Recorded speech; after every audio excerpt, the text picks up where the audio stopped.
최경영의 최강 시사.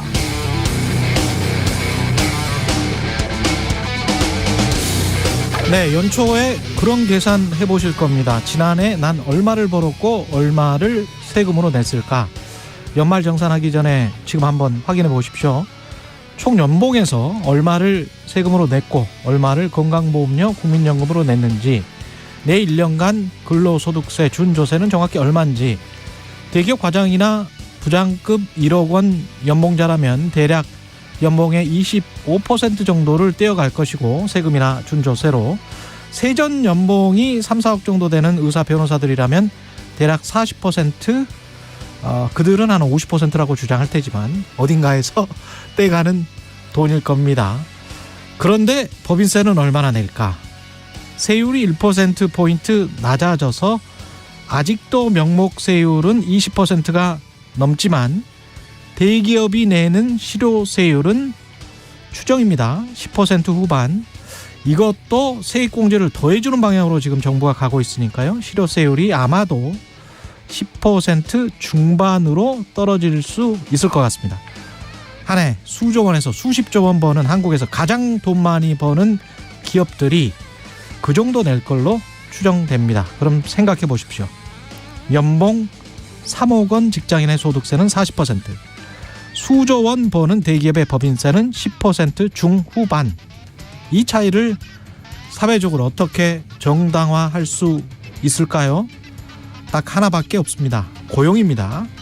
기업들이 양질의 고용을 많이 해서 사회에 기여하고 있다, 기여할 것이다 라는 사회적 약속이 여기에 내포돼 있는 것이죠.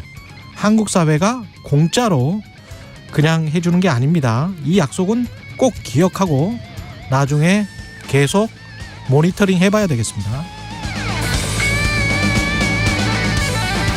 네, 안녕하십니까. 1월 5일 세상에 이익이 되는 방송 최경영의 최강시사 출발합니다. 저는 KBS 최경영 기자고요. 최경영의 최강시사 유튜브로도 실시간 방송 보실 수 있습니다. 문자 참여는 짧은 문자 50원, 긴 문자 100원이 드는 샵 9730, 콩어플 무료고요. 청취율 조사 기간 다양한 의견, 질문 보내주시면 추첨해서 커피 쿠폰 보내드리겠습니다. 오늘 최강시사, 윤석열 대통령이 북한이 우리 영토를 침범하면 9.19 군사합의 효력 정지를 검토할 수 있다, 이렇게 검토하라, 이렇게 말했는데요. 국민의힘 태영호 의원 연결해서 이야기를 좀 나눠보겠고요. 민주당 국조특위위원 조웅천 의원 만나보겠습니다.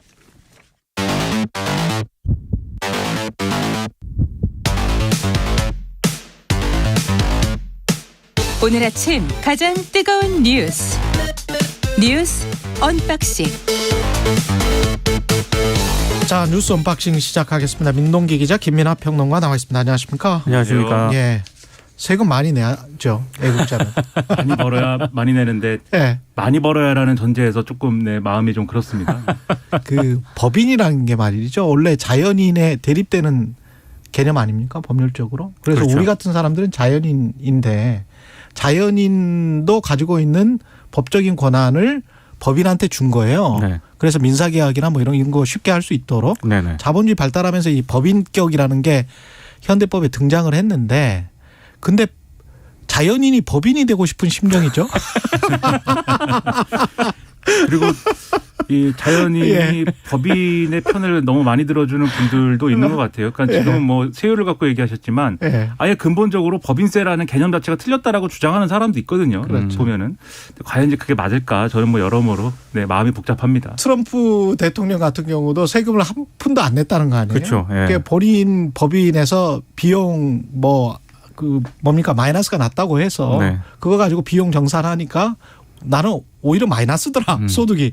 그래가지고 안 내는 거거든요. 또 예. 법인은 근데 또 돈이 없으면 설립을 못하지 않습니까? 그렇죠. 그렇죠. 네. 여러모로 복잡해집니다, 머리가. 계속 돕니다. 예, 윤석열 대통령, 예, 북한 다시 우리 영토 침범하면 9.19 합의 효력 정지를 검토하겠다. 어제 이제 국가안보실하고 국방부 합창 등으로부터 무인기 대응 전략 보고를 받았는데요. 이 보고를 받으면서 말씀하신 것처럼 9.19 군사합의 효력 정지를 검토하라고 지시를 했습니다. 윤 대통령이 직접 9.19 군사합의 효력 정지 가능성을 언급한 것은 이번이 처음인데요. 9.19 군사합의라고 하는 게 2018년 문재인 당시 대통령과 김정은 북한 국무위원장이 3차 정상회담을 계기로 채택이 된 건데 지상, 해상, 공중 등에서 양측이 군사적 긴장과 충돌을 야기하는 적대 행위를 전면 중지하는 것을 목표로 한 조치가 담겼습니다. 근데 윤 대통령이 이 지시를 내린 배경을 언론들이 일단 몇 가지로 분석을 하고 있는데 최근 북한의 도발로 9.19 군사합의가 사실상 백지화됐다. 이런 판단에 따른 것으로 보이고요. 특히 이제 오늘 조선일보 등을 보면은 최근에 북한 무인기 5대 가운데 한 대가 용산 대통령실 상공 3km 부근까지 접근을 했다라고 하거든요. 이걸 지금까지 군 당국이 부인을 했었는데 어제 업무 보고를 할 때 아마 이 같은 내용이 대통령에게 보고가 된 것 같습니다. 이런 점 등도 감안이 된 것으로 보입니다. 다만 이제 몇 가지 우려가 나오는 건 윤 대통령의 발언이 북한의 도발적 행동을 억제하지 못하고 더 자극을 할 수도 있다. 이런 반론도 하나 있고요. 또 하나는 지금 북한 같은 경우가 한반도 정세학과 책임을 한국과 미국에 돌리고 있는 그럴 가능성이 높은데 그러면 이제 책임을 돌리면서 추가 도발을 또 감행을 할 가능성도 있다. 이런 우려도 좀 나오고 있는 상황입니다. 그러니까 이게 자칫 잘못하면 지금 말씀하신 대로 이제 북한의 명분만 줄 수 있다 이런 우려가 있는 게 사실입니다. 그러니까는 보통은 이제 이런 약속을 하면 9.19 합의 같은 걸 하면 이 군사행동을 안 하기로 했기 때문에 근데 군사행동 안 하기로 한 거에 대해서 군사행동을 했으니까 거기에 대해서 다른 차원에서 책임을 져라. 이렇게 이제 우리가 공세적으로 얘기를 하고 그 연장선에서 예를 들면 제재를 강화한다든지 이렇게 해야 되는 거거든요. 근데 현실적으로는 북한은 더 이상 제재를 우리가 어떻게 할 수 있는 것도 없고 또 국제사회의 제재나 이런 것들도 여의치 않은 부분이 있다 보니까 그 부분에서 이제 정부의 고민이 있으리라고 생각을 하는데 근데 예를 들어 제가 이제 민동기 기자님하고 저하고 이제 싸우지 않기로 약속을 하고 예. 이렇게 이제 민동기 기자님이 저를 자꾸 때리는 거죠. 예. 그러면 제가 이제 아니 약속을 왜 안 지킵니까? 이렇게 얘기를 해야 되는 건데 그게 아니라 이제부터 그 약속은 무효로 합니다. 이렇게 얘기하면 그 다음 얘기는 뭡니까? 나도 때릴 거야. 말로 안 되니까 나도 때릴 거야. 이렇게 되는 거지 않습니까? 그렇죠. 서로 난투극하는 거거든요. 그러니까 어제 이제 일부 언론의 보도를 보니까 북한이 무인기를 보내가지고 이제 우리 영토를 침범을 한 것인데 우리가 또 북한 무인기를 복제를 해서 똑같이 만들어가지고 우리도 막 날릴 것이다. 예. 그러니까 서로 이제 그렇게 되는 거예요. 그런 상황들이 이제 바람직하지 않겠죠. 그게 이제 단지 무인기가 왔다 갔다 하는 수준에서 끝나면 모르겠는데 예. 그게 아니라 최전선이나 이런 데서는 그런 게 우발적 충돌의 빌미가 되고 그게 여러 가지로 이제 예측하지 못한 돌발 상황이 되고 이럴 수 있는 거거든요. 그래서 그러지 않기 위한 이제 방지책이나 이런 것들이 있어야 되는데 좀 우려가 많이 됩니다. 네. 우리가 사실 그 전에 군사 기밀일 수도 있기 때문에 그 DMZ 넘어서 군사 정찰을 안 했을 리는 없거든요. 예, 안 했을 리는 없고 우리 정찰기도 거기에 가서 있죠. 사진을 찍고 네. 그리고 정찰 위성이 있으니까요. 여러 가지 상황을 고려를 해보면 우리의 정보력이 훨씬 더 지금 나은 상황이기는 해요. 그래서 굳이 이렇게 대통령이 직접 나서서 북한이 잘하는 말풍선 있지 않습니까? 좀 센 워딩들 그런 것들을 할 필요가 있을까? 만약에 이런 것들이 꼭 필요하다면 북한에 대해서 뭔가 좀 경고의 메시지를 보내고 싶다면 그렇다면 국방부 장관이랄지 조금 좀 직급이 낮은 사람들이 담당자들이 하는 게 그리고 대통령은 나중에 가서 어떻게 될지를 모르잖아요. 결국 힘을 통한 평화의 추구라고 했지만 평화의 추구가 어떤 목표지 않습니까? 그런 것들을 생각을 해본다면 대통령은 조금 한 걸음 물러서 있는 게 훨씬 더 남북관계 외교라는 측면에서 봤을 때는 유리하지 않을까 그런 생각이 듭니다. 실제로요. 예. 직접 나설 필요가 뭐가 있나. 9.19 군사합의가 예. 남북 국방장관들 간의 합의입니다. 그렇죠. 그러니까 당사자가 국방장관이기 때문에 예. 저는 이제 이렇게 단계적으로 수위를 높이는 게 훨씬 효과적이라고 생각을 하거든요. 그렇죠. 근데 지금 대통령이 먼저 지금 센 발언을 했기 때문에 예. 이건 약간 전략상으로도 좀 좋지는 않은 것 같습니다. 저는 이제 이러한 이제 메시지의 핵심이 그래서 북한을 향해서 만약 우리를 한 번 더 괴롭히면은 정말 가만히 있지 않을 거야 이런 메시지라기보다는 어떤 면에서는 이제 우리 국민들을 향한 메시지가 아닐까라는 생각을 합니다. 그래서 정부가 가만히 있지 않을 것이다라는 걸 좀 보여주고 싶은 그러한 이제 측면이 더 크지 않을까 그래서 생각하는 거예요. 지금 최경영 기자님 말씀하신 것처럼 정찰이라든가 이런 것들 우리가 다 할 수 있는 거거든요. 그전에 했어요. 그렇죠. 예. 지금도 아마 할 겁니다. 그러니까 그런 면에서 오히려 이제 안보 불안을 이렇게 좀 키우고 이런 것들은 자제하는 게 좋지 않을까 그런 생각입니다. 관련해서 태영호 의원이 지금 연결이 돼 있네요. 그래서 9.19 군사합의 폐기 검토 문제까지 좀 이야기를 나눠보겠습니다. 안녕하세요, 의원님. 예, 안녕하세요. 예, 대통령의 발언은 어떻게 생각하십니까? 예, 저는 지금 이 남북관계 현 상황에서 예. 이제는 대통령이 그 정도의 발언을 저는 해야 된다고 생각합니다. 그 정도는 해야 된다. 예. 우리가 이 9.19 군사합의의 성격을 들여다보면 9.19 군사합의는 결국은 두 정상이 맺은 4.27 판문점 선언의 부속 합의서입니다. 예. 그런데 우리가 이 부속 군사 합의서의 전제 조건인 4.27 판문점 선언에서 핵심 사항이 북한 비핵화인데 김정은 자체가 결국은 비핵화 약속을 깨고 지연은 결국은 북한의 핵 선제 사용을 법제화까지 했습니다. 그러니 우리가 순차적으로 본다면 4.27 판문점 선언의 전제가 날아났고 그렇게 되면 당연히 그 부속 합의서인 이 9.19 군사 합의서도 이건 자동적으로 날아나는 겁니다. 실질적으로. 완전히 유명무실화됐죠.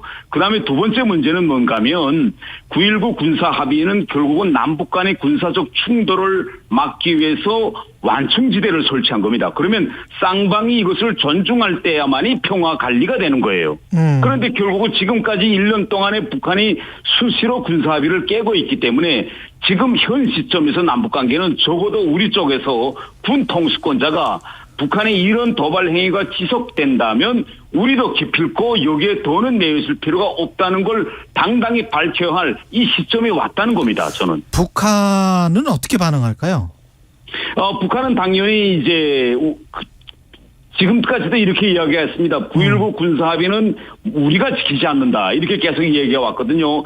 지난번에 미사일 같은 경우에도 저들이 먼저 우리 울릉도 앞에다 쏘고 후에 말하는 거는 우리가 먼저 군사훈련도 하고 9.19 군사합의도 약속을 지키지 않아서 북한은 그에 대한 대응 조치를 했다. 이렇게 지금 완전히 역전해서 이야기하고 있기 때문에 예. 저는 북한의 명명백백이 현 9.19 군사합의를 위반하고 이걸 지금 도발을 계속하는 이 책임은 북한으로 오고 있다는 걸 저는 명백히 북한에 알려야 할 시점이 됐다고 생각합니다. 예. 그런데 제가 이제 어떻게 대응할까요라고 말씀드렸을 때는 북한이 또 도발을 그러면 할까요? 이거를 좀 물어보고 싶었는데요. 그러니까 예. 가령 이제 우리 영공이나 영토를 침범하는 가령 무인기를 또 보낸다든가 그런 식의 도발을 또 할까요?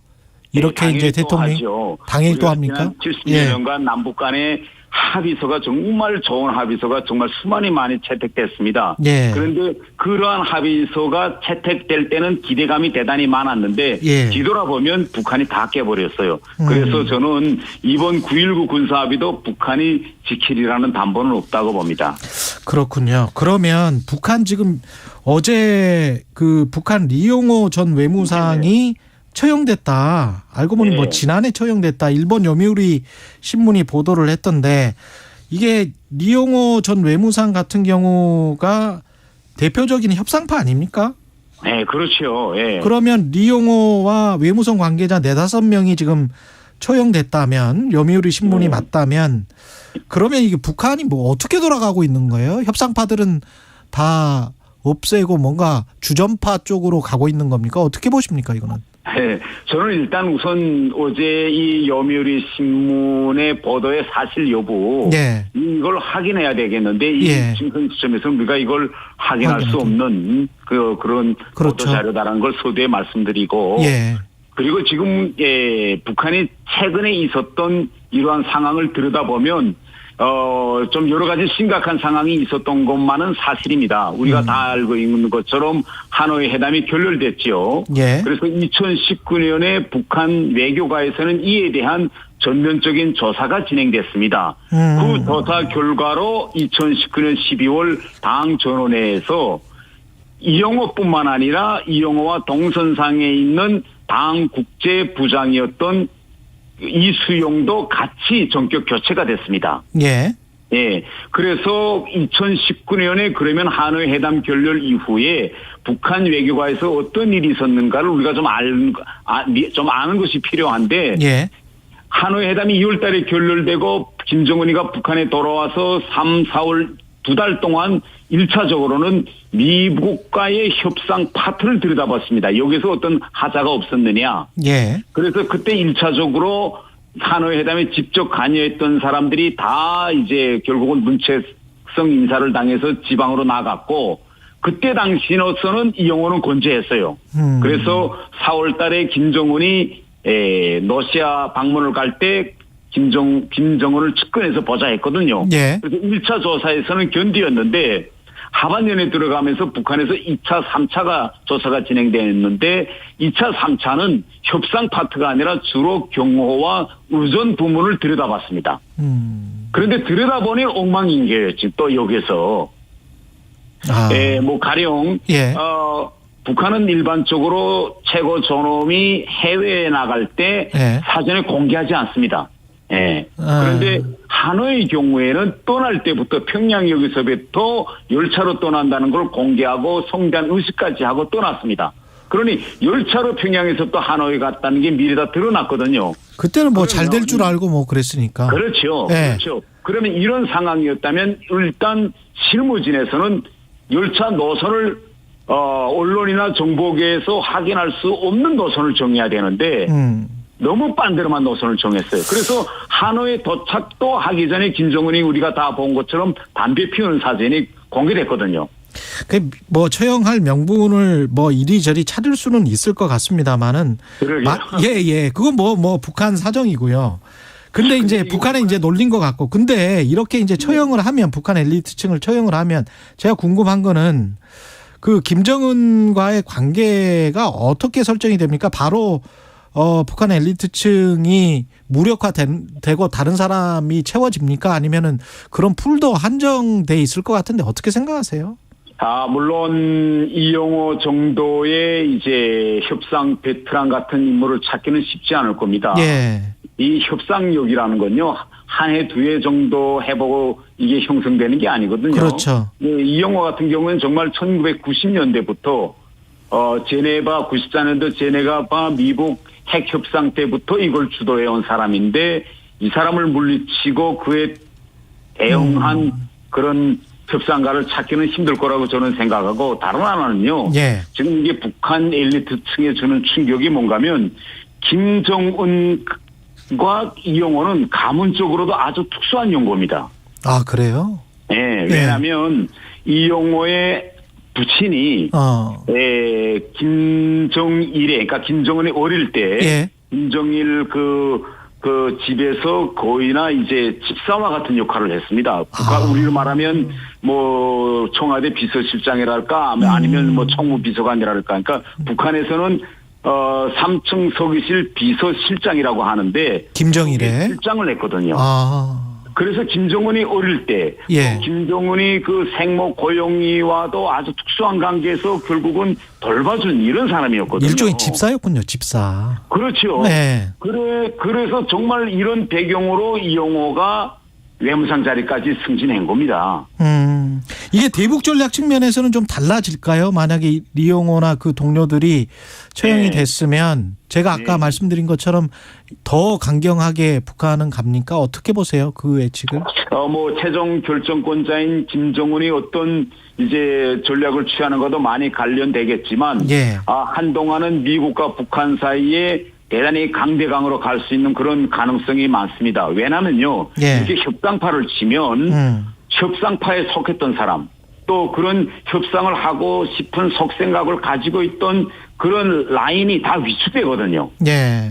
예, 이런 효과가 있기 때문에 한동안은 이제 미국 간의 관계가 쉽게 풀리지 않을 그런 이제 상황입니다. 지금 상황이 지금 말씀하신 대로 이제 북한도 아주 강하게 나오고 있고 우리 정부도 거기에 대응할 수밖에 없는 상황이다 이렇게 말씀을 하신 거잖아요. 예. 근데 이제 야당에서는 한반도에서 전쟁이 일어날 가능성을 열어두는 것이냐 그렇게 되면은 이게 국민을 위한 결정이냐 이렇게 이제 비판을 하고 있잖아요. 이렇게 서로 전쟁 쪽으로 가는 방향으로 지금 가고 있다고 일단 보시는지 그리고 그 방향이 맞다고 보시는지.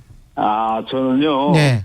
예, 현 시점에서 한반도에서 전쟁이 일어날 가능성은 저는 대단히 낮다고 봅니다. 대단히 낮다. 이제 지금까지 우리가 남북 관계를 들여다보면 예. 이렇게 긴장 상태가 이제 올라가고 내려가는 이런 패턴을 거듭했습니다. 예. 그런데 일각에서는 이런 표현을 쓰더라고요. 최근 남북 관계가 최악의 상태다. 뭐 최고의 그런 최고조 악화 상태가 최고조다. 이런 표현을 쓰는데 예. 우리가 뒤돌아보면 우리가 최악이다 최고조다 할 때는 물리적으로 부딪혀야 합니다. 남북이. 뭐 연평도 사건이든 천안함 뭐 폭침 사건이든 그래서 인명 피해들이 나야 합니다. 예. 그런데 지금 아직까지는 북한이 보세요. 지난해에 70발의 미사일을 발사했지만 대부분은 북한 영 내에서 한 겁니다. 우리 쪽을 한 그렇죠. 것이 아니고. 예, 대부분은. 그리고 예. 수사학적 위협이 많아요. 그래서 아직까지는 뭐 남북 간에 정말 총폭탄이 오가고 연평도 그 폭격처럼 물리적으로 사람이 죽거나 이런 상황은 아니기 때문에 예. 현 남북 관계를 그렇게 최악이다, 최고조다, 당장 정쟁 직전과 같은 이런 상황으로 묘사하는 건 전 지나치다고 생각합니다. 예. 그렇죠. 지금 당장 그런 거는 아닌 것 같은데 저도. 예. 근데 그쪽 방향으로 혹시 가게 되는 것 아닌가 그걸 좀 염려하시는 분들이 많은 것 같아요. 북한이 항상 이 남북 관계를 악화시키면서 들여다보는 것이 있습니다. 예. 그게 뭔가면 결국은 주한 미군의 동선과 그다음에 한미 동맹을 들여다봅니다. 예. 그래서 지난 70여 년 동안 왜 한반도에서 전쟁이 일어날 것 같으면서도 일어나지 않았느냐. 예. 바로 이 주한 미군과 한미 동맹이라는 억제 기능이 있었고 예. 북한도 이걸 무시하지 못하고 있는 겁니다. 그래서 우리가 만약 주한미군이 없고 한미동맹이 없다면 뭐 전쟁이 10번도 더 일어났겠죠. 이런 든든한 평화를 지키는 이런 억지 기능이 있기 때문에 지나치게 우리 국민들이 불안해하거나 또 할 필요는 없다. 그렇죠. 예, 30초만 더. 지난번에 윤석열 대통령 한미 핵훈련 관련 발언 있지 않습니까? 예. 그건 뭐가 팩트입니까? 윤석열 대통령께서 말씀하신 건 이건 정확한 팩트에 기초한 발언입니다. 그래요? 우리와 미국 사이에 지난해 11월에 54차 한미 안보 협의회가 열렸어요. 예. 거기서 공동 성명이 나왔는데 그 공동 성명에 미국이 가지고 있는 모든 전력을 공동으로 기획하고 연습한다는 내용이 들어가 있습니다. 그리고요. 예. 지금 현실적으로 지금 한미가 그 방향으로 움직이고 있습니다. 쉽게 이야기하면 이제 올해 상반년에 이제 곧 일어날 일인데 한미 사이에 핵 전쟁을 가상한 실전 공동 작전이 벌어집니다. 가령 미국에서 핵 전략 자산, 핵 전략 폭격기가 한반도에 들어온다. 예. 라고 하면 지금까지는 이에 대한 모든 작전을 미국이 우리하고 공유하지 않았어요. 그런데 앞으로는 어떻게 되느냐? 핵 전략 자산, 즉 전략 폭격기가 들어오면 우리 한국 공군이 동시에 출격해서 그 전략 폭격기를 호위합니다. 이게 공동 연습입니다. 예. 예. 이렇게 해서 현실적으로 지금 그 방향으로 가고 있는데 이번에 놀란거리는 뭐냐?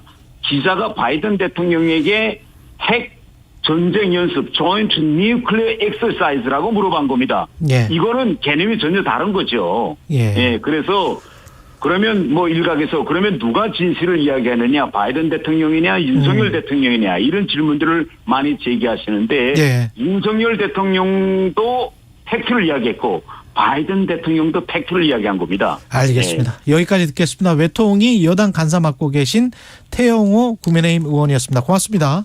예, 감사합니다. 예, 날씨와 교통정보 듣고 언박싱 계속 이어가겠습니다. 최경영의 최강시사 출근길 날씨 정보입니다. 오늘 주로 한파특보 내려진 지역에 아침 추위가 있는데요. 영하 15도 안팎까지 떨어졌습니다. 철원이 영하 15도대고요. 서울은 어제와 비슷하게 영하 5도대에 평년 수준의 아침 기온 보이고 있습니다. 중부 내륙과 경북 내륙의 한파특보는 내일까지도 좀 더 이어질 가능성이 있고 내일 아침까지는 약간 추운 영하 10도 안팎의 기온까지 예보가 돼 있고요. 이후로 해제될 가능성 높습니다. 오늘 낮 기온부터 풀리는 곳이 많은데요. 서울 서울 4도, 세종 6도, 광주 9도, 부산 10도 등으로 제법 낮 기온이 어제에 비해서도 더 오르겠습니다. 서울은 당분간 4, 5도 안팎의 낮 기온을 주말 휴일까지도 쭉 유지하겠고요. 내일 아침에 추워진 지역 조금씩 추위가 풀리면서 당분간 큰 추위는 대부분 없겠습니다. 내일 오후부터 모레 오전까지 전국에 비나 눈 예보가 있는데요. 특히 중부 내륙 중심으로 많은 눈이 내릴 가능성이 있으니까 주의하시고요. 오늘은 기온이 오르면서 서쪽 지역의 초미세먼지 농도가 높겠고요. 또 동쪽 지역과 서울, 경기 일부 지역은 건조특보가 내려져 건조하겠습니다. 지금 서울 기온 영하 5.5도입니다. 최강시사 출근길 날씨 정보 최영우였습니다. 계속해서 이 시각 교통 상황 KBS 교통정보센터 이현 씨가 정리해드립니다. 네, 교통량이 증가하고 있는데요. 정체가 아직 많이 길진 않습니다. 다만 출근길 바쁜 와중에 사고가 잇따르고 있습니다. 남부권에서는 부산 외곽고속도로 창원 쪽입니다. 한림 4터널에서 승용차 사고가 발생했고요. 1km가량 여파를 받습니다. 중앙고속도로 부산 쪽으로 춘천 분기점 진출로에서도 승용차 사고가 났는데요. 현재는 갓길에서 처리 작업하고 있습니다. 서울은 올림픽대로 공항방향 동호대교를 지나서 사고 있었습니다. 막 정리는 됐는데 잠실에서 국회 앞쪽으로 속도가 떨어지고 있고요. 하남 쪽으로 가는 길 행주에서 성산대교 쪽으로 막히다가 여의하류에서 한강대교 쪽으로 어렵습니다. KBS 교통정보센터였습니다. 오늘 하루 이슈의 중심. 당신의 아침을 책임지는 직격 인터뷰. 여러분은 지금 KBS 1라디오 최경영의 최강시사와 함께하고 계십니다.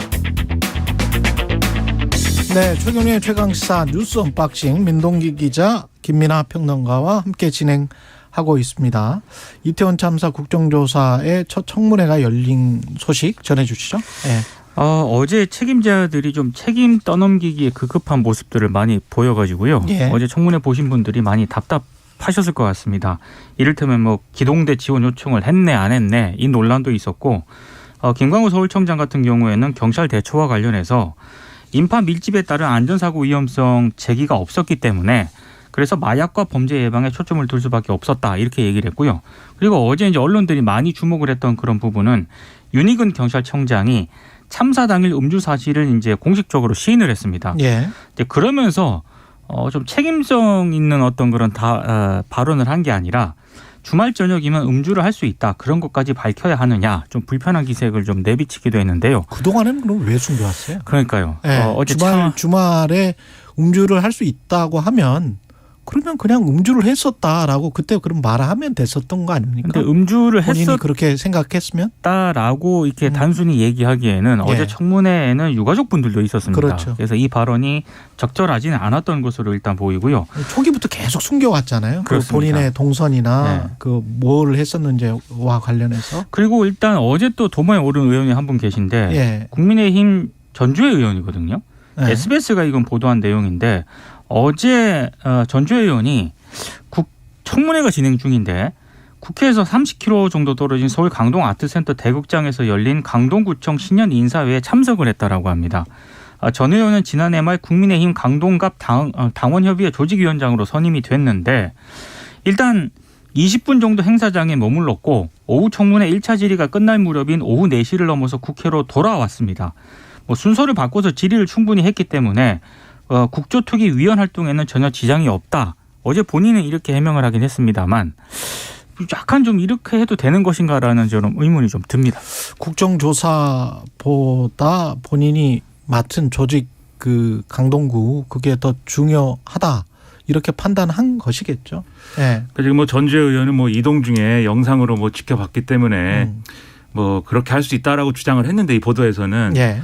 근데 이게 어떤 자세의 문제 아니겠습니까? 그렇죠. 자세나 정말, 태도의 문제죠. 그렇죠. 정말 이 이태원 참사는 굉장히 중요한 문제고 국정조사가 뭐 성과가 나느냐 안 나느냐와는 별개로 여기에 임하는 이 정치권의 모습을 이 유가족들 그리고 국민들에게 얼마나 진지하게 임하고 있는지를 보여줘야 되는 건데 이게 뭐 멀티태스킹도 아니고 중간에 뭐 강동구에 일 있다고 해서 그 신년 인사회를 간 거잖아요. 그렇죠. 그러니까 최근에 전주의 의원이 강동구 당협의 조직위원장이 그렇죠. 된 상황이지 않습니까? 예. 그렇다는 거는 곧 당협위원장이 될 수 있다는 거고 그렇다는 건 또 총선 출마한다는 거거든요. 그렇죠. 그러니까 자기 지역구 챙긴 거예요.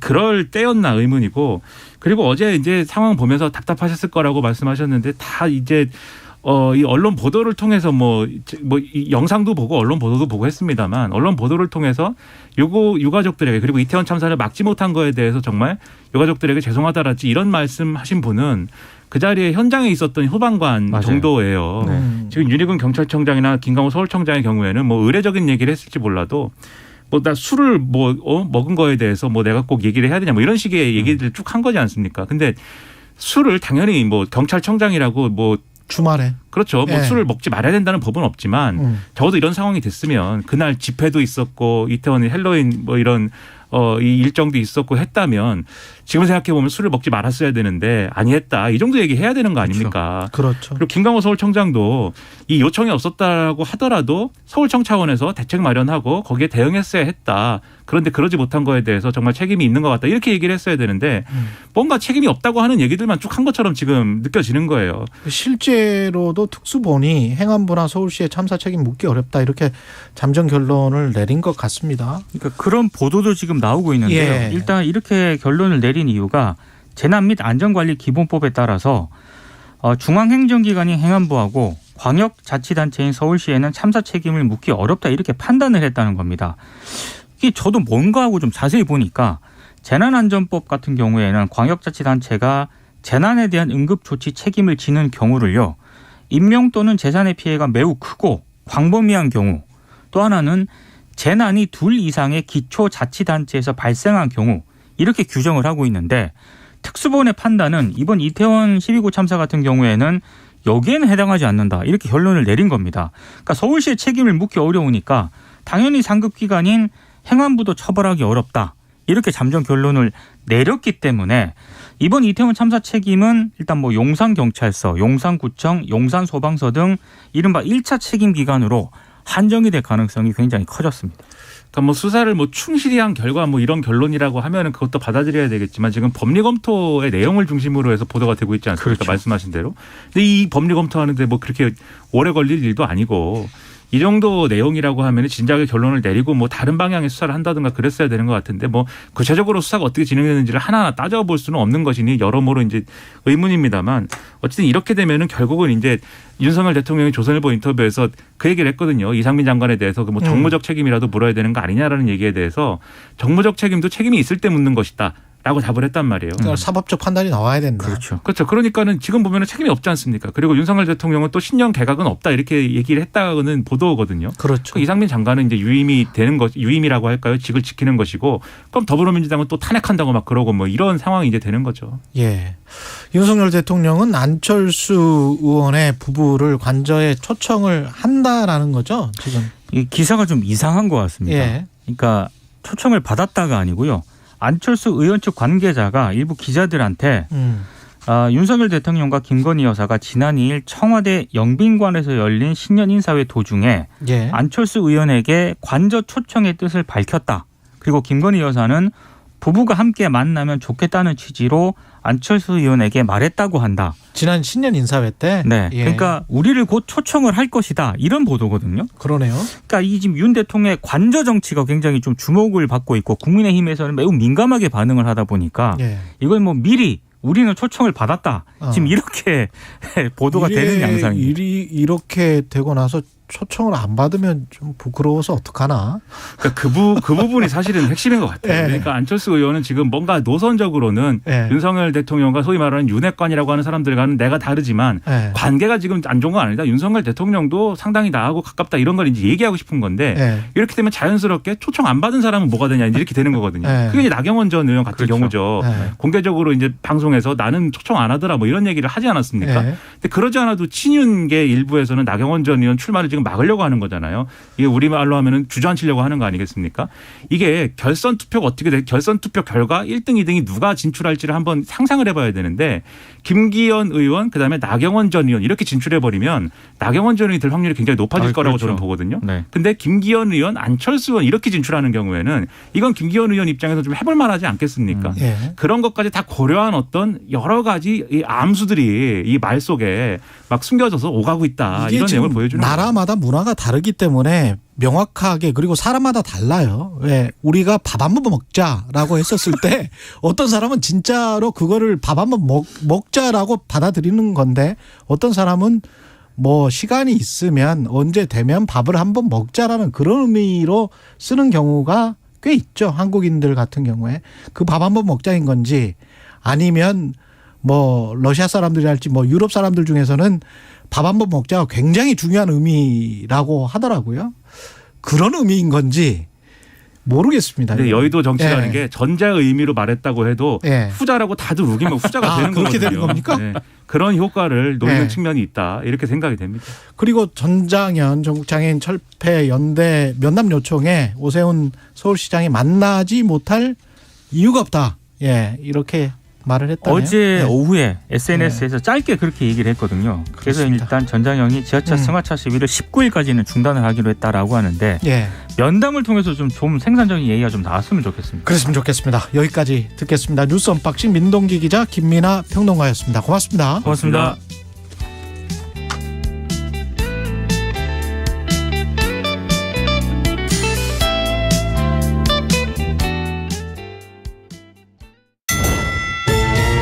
워크넷에 들어갔지. 나도 들어갔지. 꼼꼼히 적었어. 경력 속에 원하는 업무. 나도 꼼꼼히 올렸어. 연봉 적어냈고 월급 제시했지. 찾을 수 있을까? 힘들 거라 생각했지. 그런데 콕 찍어주더라고. 누가? 워크넷 AI 서비스가 내가 찾는 일자리를 착착착, 내가 찾는 인재를 척척척, AI가 맺어준 황홀한 만남. 열정과 열정을 잇다. 워크넷 고용노동부. 전쟁 초기에는 매일 큰 빈보 때리는 우크라이나 군들이 대부분 이제 두려움 그리고 공포에 가득 찬 눈빛이었던 것 같아요. 2023 KBS 연중기획 기억을 기록하라. 피난 오는 중에도 폭탄이 떨어져요. 그리고 키이우가 직접 폭격을 당하면서 실은 그 외에도 이런 소도시들에는 굉장히 폭격이 자주 일어나고 있거든요. 실제적으로 민간인들이 정말 많이 죽었다는 게 이 전쟁의 참 참혹한 현실인 것 같아요. 가장 힘든 게 가족과 이별을 한 게 아니라 그 가족이나 또는 친척 또 가까운 이웃 그분들의 죽음을 눈앞에서 보고 나온 분들이 있었어요. 실명은 아니지만 나타샤라는 친구가 있었는데 그 친구 얘기를 들어보니까 피난을 오는 도중에 폭탄이 터져서 아버지를 눈앞에서 잃을 수밖에 없었고 그럼에도 본인은 이제 피난을 가야 되니까 엄마 손에 이끌려서 계속 피난을 그냥 쭉 아버지를 그대로 보고 아무것도 하지 못한 채 계속 넘어온 친구를 만났었거든요. 그래서 그런 사람들에게는 제가 어떻게 위로를 해야 될지 모르겠더라고요. 자기 눈앞에서 가족을 잃은 사람들, 그 사람들의 이야기를 듣는 게 가장 안타까웠던 것 같습니다. 언제까지 이게 지속될까?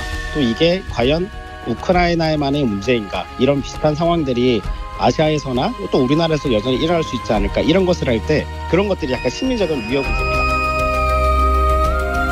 우크라이나 전쟁 발발 후 접경지역 폴란드에서 긴급 구호를 진행한 기아 대책 한두리 과장은 기억합니다. 우크라이나 국경을 넘은 피난민이 780만 명을 넘었습니다. 시도 때도 없이 쏟아지는 폭격은 소중한 생명을 무차별 공격합니다.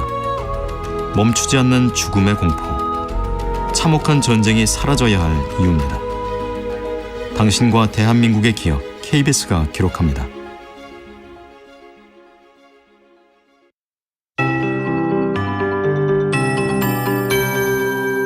KBS 58분 날씨.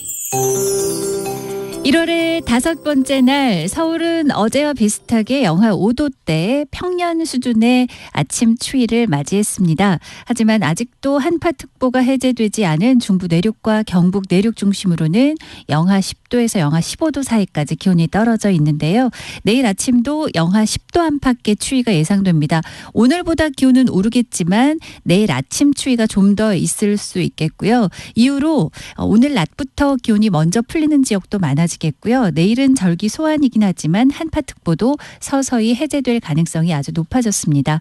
오늘 낮 기온 먼저 회복된 대부분 지역들이 점차 기온이 상승세를 띠면서 당분간 큰 추위가 없겠습니다. 서울은 오늘 4도까지 오르면서 어제보다도 1도 정도 높겠고요. 평년과 비교했을 때도 2도 정도 높겠습니다. 세종이 6도 6도, 강릉, 대구 8도, 광주 9, 부산 10도 등 대부분 2도에서 10도까지 기온 오르겠고요. 서울은 주말 휴일까지 낮 기온은 4, 5도 정도를 쭉 유지하겠습니다. 다만 내일 오후부터 모레 오전까지 전국에 비나 눈 예보가 있는데 특히 중부 내륙은 내일 밤부터 모레 새벽 사이에 최고 5cm 정도의 많은 눈의 가능성이 있고요. 현재 서쪽 지역으로는 초미세먼지 나쁜데요. 오늘 나쁨 예보 들어있습니다. 동쪽 지역과 서울 등 일부 중부지방은 건조특보 발효 중입니다. 지금 서울 기온 영하 5도입니다. 최영우였습니다.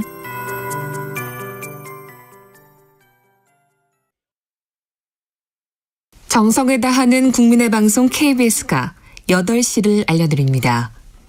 AM 711kHz, FM 97.3MHz, KBS 1라디오입니다. HLKA.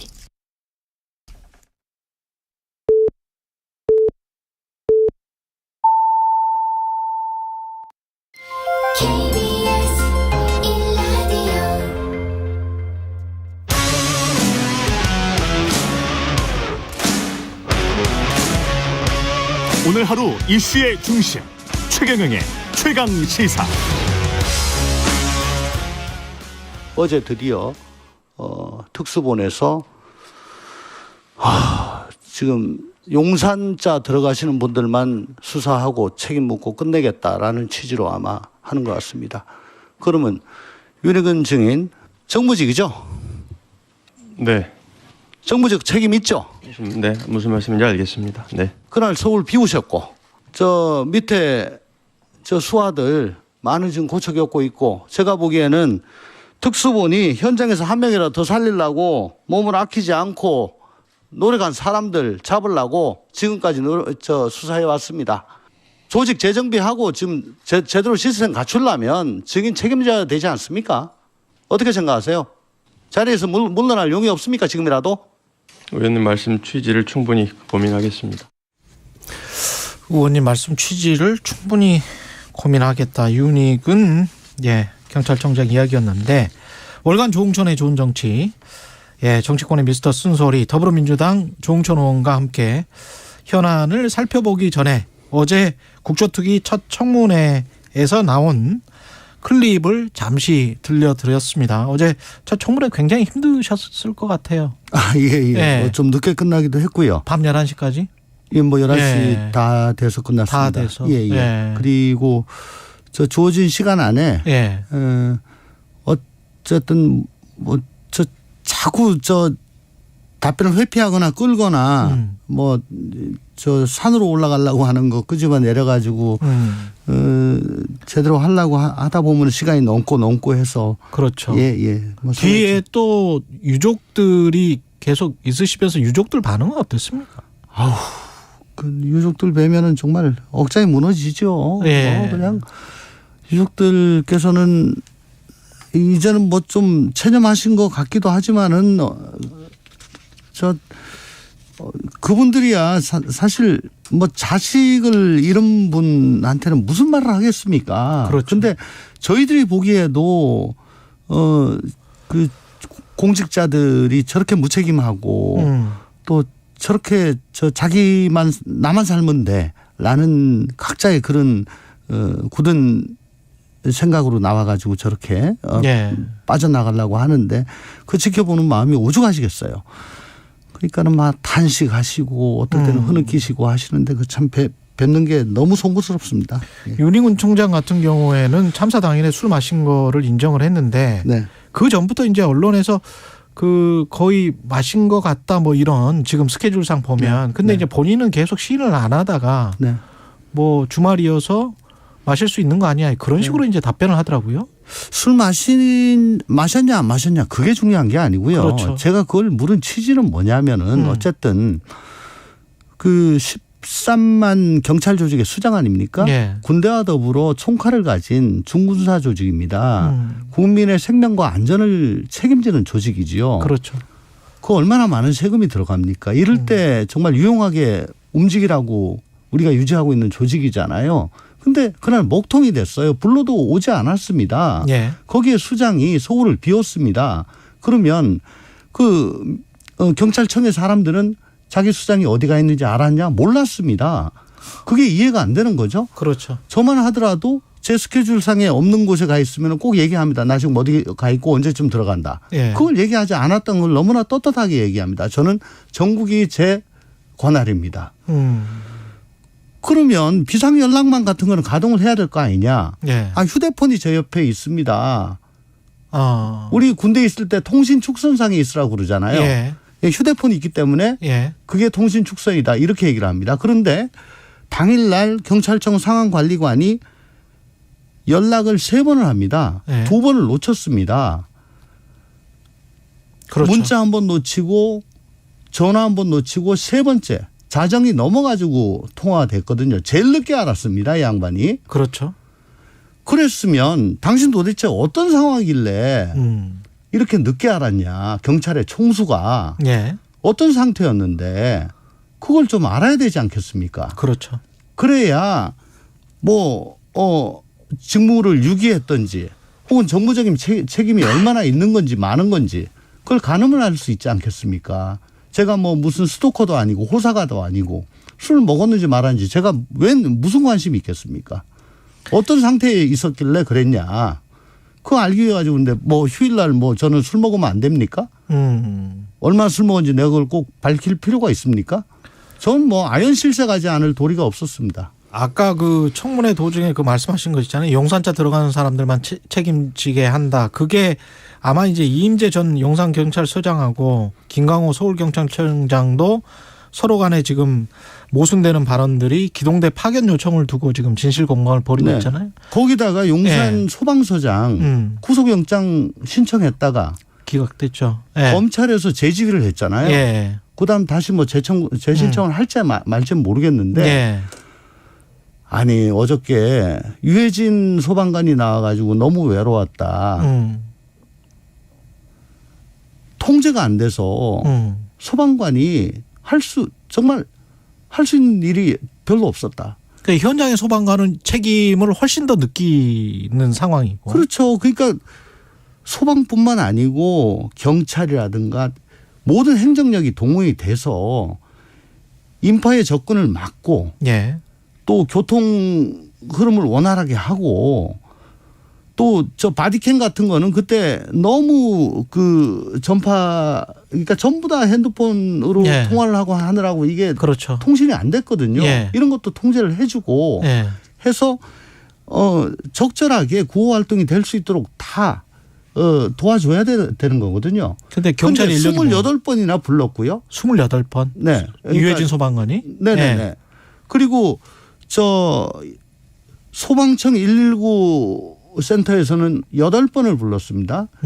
그리고 서울 소방방재센터에서는 10번. 그러니까 8번, 10번은 경찰에다가 정식으로 도움 요청을 한 거예요. 그럼에도 불구하고 오지 않았습니다. 그러니까 이런 상황인데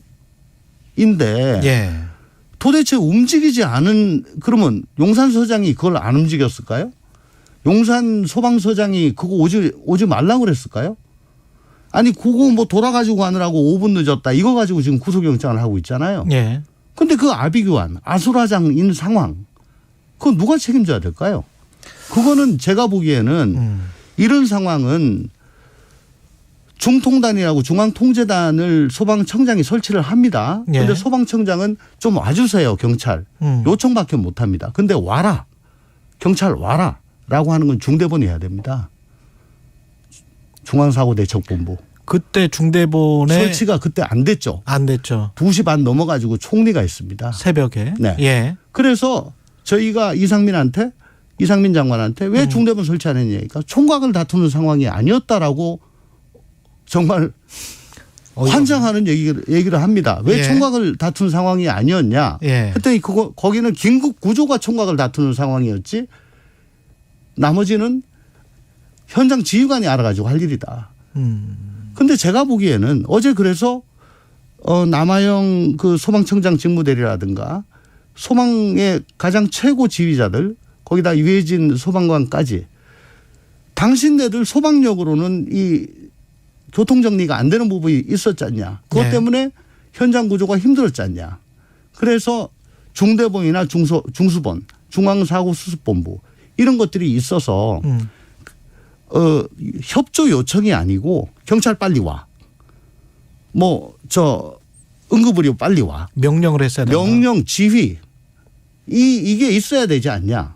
라고 했을 때 다들 그걸 공감을 했습니다. 근데 특수본이 이상민 장관도 그렇고 조사를 했습니까? 안 했습니까? 안 한 것 같고 혐의 없음이라고 안 그냥 했습니다. 안 했죠. 안 했습니다. 조사 안 하고 혐의 없음이라고 잠정 결론을 내렸는데 정치적인 책임, 윤리적인 책임이라도 져야 되는 거라고 상당수 국민들은 생각을 하는데 주무장관, 경찰청장, 총리도 그만둘 수 있다 이렇게 의원님은 생각을 하십니까? 원래 그게 저희들한테 익숙한 모습이죠. 예. 예를 들어 성수대교 붕괴라든가 삼풍 아파트, 예. 저 서해 페리오, 세월호. 어떨 때는 총리가 직접 책임을 질 때도 있었습니다. 예. 그게 아니면 주무장관. 예. 이 즉시 사의는 표명합니다. 그러면 수리가 되기도 하고 아니면 대통령이 인사권자가 사태 수습하고 일단 수습해라. 그래가지고 어느 정도 수습이 되면은 수리하고. 예. 이게 이때까지 저희가 봐오던 익숙한 모습이었죠. 그랬죠. 그게 정무적 책임을 지는 겁니다. 그게 뭡니까? 정무적 책임이란 거는 정치적 책임이죠. 대통령이 책임을 지는 게 마땅합니다. 행정부 수반이니까요. 그런데 임기가 있는 대통령이 그 책임을 다지면은 임기를 못 채우잖아요. 예. 그러면 대통령이 매년 바뀌어야 돼요. 그럴 수 없잖아요. 예. 그러니까 주무장관이 혹은 총리가 그 책임을 대신 지는 겁니다. 대속하는 거죠. 대신 지는 겁니다. 그걸 정무적 책임이라고 하는 거죠. 그런데 윤석열 대통령 지금 메시지 보면은 연초 개강은 없다. 네. 그러면 이상민 장관은 계속 가는 걸로 봐야 애초부터 이상민 장관에 대해서는 책임질 생각이 없었다고 저는 봅니다. 그게 언제냐면 11월 7일인가요? 예. 그때 국가안전시스템 회의인가 그때 경찰 엄청나게 깨고 난 다음에 특수본 수사를 통해 가지고 확실하게 진상을 규명하고 사실에 따라 책임을 묻겠다라고 말씀을 하셨어요. 예. 그거 딱 보고 정부적 책임인데 뭘 진상을 규명하고 사실에 따라 책임을 묻냐. 그건 법적 책임인데. 그렇죠. 그러면 이거 책임 묻지 않겠다는 거다라고 저는 생각을 했습니다. 그런데 특수본 이거 뻔하다 이거는. 왜? 업무상 과실치사. 이건 굉장히 협소하거든요. 예. 그건 현장 책임자들 위주로 갈 수밖에 없어요. 그러면 중대본 중수본 설치하지 않은 거. 예. 기동대 보내지 않은 거. 그러니까 중대본 중수본을 설치를 해야 되는데 이걸 예. 설치하지 않아 가지고 현장이 아비규환으로 된 거. 이쪽으로 시선을 돌려야 돼요. 그런데 그쪽을 안 보는 거죠. 그러면 그쪽으로. 안 보면은 도저히 올라갈 수가 없는 겁니다. 이거는. 그러고서는 지금 정부적 책임도 책임이 있어야 지는 거다. 묻는 거다. 이건 하지 않는 거죠. 그렇다면 이 정부의 정무직은 이 정부의 장관은 이 정부의 청장은 형사 피고인 어떤 일이 혹은 일어나도. 탄핵 피소추자가 아니면 다 하는 거예요. 그렇잖아요. 그러면 국정조사 끝나면 민주당은 장관에 대한 탄핵안을 추진하는 겁니까? 지금 해임하는 발의를 했었는데. 어제 박홍근 원내대표가 탄핵하겠다. 예. 또 얘기를 했다고 합니다. 예. 그런데 저는 그렇습니다. 어쨌든 정부적 책임 묻는 것이 해임건이 아니고 또 사실은 국민들 대다수가 이 정부적 책임 져야 된다고 생각을 하고 계시는 걸로 여론조사도 계속 나오는 걸로 그렇죠. 알고 있습니다. 예. 국민정서법에 위반되는 거거든요. 그런데 이제 탄핵 소추로 넘어가게 되면 헌법 법률에 위반한 사항이 그렇죠. 나와야 되고 그게 중대해야 됩니다. 그렇죠. 그러면 과연 이게 중대하냐. 벌써 국민의힘에서는 중대한 법률 위반이 뭔데. 특수본도 이미 이렇게 결론을 내렸는데. 그렇죠. 그런데 특수본은 형사적 책임에 국한된 거고요. 예. 그러니까 제가 계속해서 말씀드리는 중대본 중수본 설치하지 않은 거. 이게 이제 이것도 저는 이게 큰 단서가 되리라고 봅니다. 그런데 과연 이게 탄핵 사유로 될 만한 중대한 사유가 될 것인가. 그거는 헌법재판소에서 어떻게 될지 모르겠습니다. 그리고 또 하나 변수는 국회 소치위원이 법사위원장인데 그러네요. 여당 소속이잖아요. 그러네요. 그러면 김동분. 헌법재판소가 가지고 뭐라고 할지 또 변호인을 그 법사위원장이 꾸리는데 그 변호인들이 가지고 뭐라고 할지 일종의 검사 역할을 해야 되는데. 그렇죠. 그러네요. 예. 그래서 기각이 되면 그럼 이제 날개를 달아줄 건데 그 오히려 그 후폭풍은 어떻게 감당을 할지. 그러네요. 예. 그러니까 이 뭐 지금 저 자리에 있어서는 안 될 이유는 차고 넘치는데. 그렇죠. 탄핵 소추라는 그릇이 너무 현명하다. 고민이 좀 되겠습니다. 네. 국민의힘 전주의 의원 같은 경우에는 어제 국조투기를 하는데 지역구 행사 때문에 자리를 비웠어요. 본인이 이제 조직위원장 임명되고 얼마 안 됐는데 이거는 어떻게 생각하세요? 예, 뭐 좀 급하시니까 그랬을 건데 지금 저희들 다들 그런 행사 다 있습니다. 뭐 신년 교류회 뭐 다 있죠. 아예 생각을 안 하죠. 왜냐하면 저희가 뭐 단순 비리 사건 뭐 이런 걸로 하면은 뭐 그럴 생각을 할 수도 있겠습니다만은 이거는 무고한 159분의 청춘이 영문도 모르고 길바닥에서 희생을 당하시는 사건 아닙니까? 어마어마한 사건 아닙니까?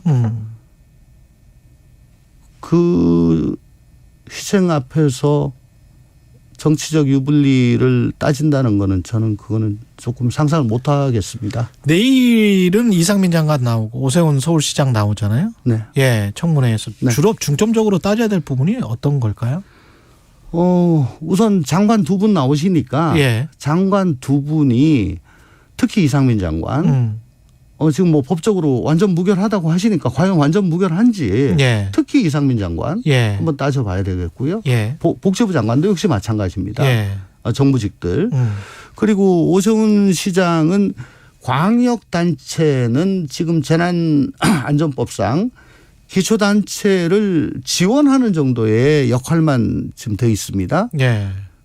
그런데 그 지원하는 역할 외에 다른 역할이 더 있는지를 좀 더 살펴봐 가지고 혹시 소홀함이 없었는지를 좀 더 살펴봐야 될 것 같습니다. 국정조사 기간 연장과 관련해서는 주호영 원내대표도 약간 멈칫하고 있는 것 같은데 어떻게 보세요? 연장될 것 같습니까? 기간 연장에 대해서는 뭐 일부를 제외하고는 여당도 필요성은 공감을 하시는 것 같습니다. 다만 증인에 대해서 뭐 좀 이견이 있어가지고 증인 채택 누구를 뭐 처음에는 신현영 의원을 안 하면 뭐 연장 뭐 우리는 못 받아 연장 합의 못해 뭐 그랬는데 그건 조금 사그라든 것 같은데 어쨌든 증인 가지고 지금 왈가왈부 한다고 해요. 오늘 오전 중에 양당 원내대표가 다시 만나가지고 협의를 한다고 합니다. 그런데 의장님께서 국회의장님께서 유가족과 생존자 특히 생존자의 그 생생한 증언이 필요하거든요. 사랑하는 사람과 손을 붙잡고 할로윈을 즐기러 갔다가 갑자기 병변을 당한 분들 그분들께서 그 트라우마에도 불구하고 나와가지고 얘기를 하겠다고 하신 분들이 계세요. 아 그렇군요. 네. 감사한데. 그래서 그분들 증언을 듣지 않고 청문회를 끝내는 거 또 제도 개선을 전제로 하지 않는 국정조사는 의미가 없다. 그러면 제도 개선을 위한 전문가 공청회 그것도 해야 필요하다. 라는 생각을 갖고 계신 것 같습니다. 그건 뭐 저희가 계속해서 주장을 한 거고요. 그리고 윤석열 대통령이 조선일보와 인터뷰에서 중대선거구제를 이야기를 해서 지금 정치권 그 이야기 가지고 굉장히 좀 혼란스러운 것 같은데 여당 내에서도 약간의 반대가 있는 것 같고 야당 내에서도 약간 좀 그런 것 같고 어떻게 보세요? 지금 여의도 정치판은 어떻다고 보세요? 이대로 가면 뭐 대단히 우리나라 생산적일 것이다라고 생각하지 않습니다. 이대로 가면 안 되죠. 바꿔야 되죠. 생산적이지는 않습니다. 그럼 바꿔야 되는데 바꿔야 된다 평소에 얘기하다가 바꾸자 그러면 다들 갸우뚱거리고 미적미적거려요. 예. 그게 왜 그러냐? 예. 기득권 때문이죠. 그렇겠죠. 예. 하여간에 기본적으로. 지금 뭐라도 토를 다는 분은 기득권을 놓기 싫은 분들입니다. 던져야 됩니다, 지금. 던져야 된다. 내가 한 번 더 하는 거. 예. 그거보다 대한민국의 미래, 비전. 여기서 한 단계 더 이 족쇄를 풀고 예. 더 뛰어 넘어가야지 어. 우리나라의 앞날이 보장되는 거죠. 어떤 방안이든. 예. 근데 그건- 저는 평소부터 중대선거구제 해서 비토크라시를 깨야 된다. 예. 지금과 같은 적대적 공생관계로는 한 발자국도 못 나간다. 전체 선거구를 국민의힘에서는 일부 대도시만 일단 해보자 뭐 이런 이야기가 나오는데 이제 그게 예. 그 영호남으로 가면 예. 지금도 뭐 서너 개 군을 묶어가지고 한 선거구를 하는데 그렇죠. 중대선거구제로 가면 뭐 10개 군 뭐 이렇게 돼가지고 예. 이건 지역 대표성이 없다. 근데 지역 대표성이 중요합니까? 아니면 이렇게 강고한 양당제가 중요합니까? 그러고요. 중대선거구제가 되면 예. 아까 전주혜 의원 말씀하셨는데 예. 지금 국회의원과 지방의원 간의 차이가 별로 없어요. 그러네. 지역에 예. 무슨 행사 있다 그러면 쪼르르 달려가고 너 왜 코빼기도 안 비쳐 이런 얘기 자꾸 나오잖아요. 나라 국자 국회의원인데. 그렇죠. 국정 돌보라고 예. 했는데 지방의원하고 경쟁을 하고 있습니다. 예. 그러니까 좀 크게 지역을 잡으면 안 비춰도 되죠. 국정에 전념할 수가 있습니다. 예, 지금까지 더불어민주당 조홍천 의원이었습니다. 고맙습니다. 감사합니다. 예. 최경영의 최강 시사는 여러분과 함께합니다. 짧은 문자 50원, 긴 문자 100원이 드는 샵 9730. 어플 콩과 유튜브는 무료로 참여하실 수 있습니다.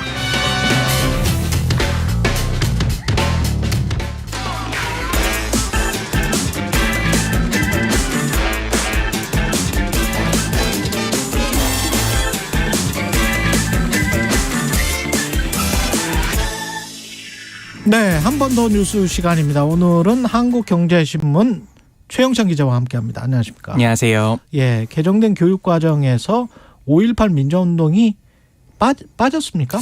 빠집니까? 완전 빠졌다 이렇게 단언하기는 어렵지만은 그렇죠. 제가 한번 두 문장을 좀 비교해서 읽어봐 드릴게요. 예. 4.19 혁명, 5.18 민주화운동, 6월 민주항쟁 등을 통해 민주주의가 발전해온 과정을 파악한다.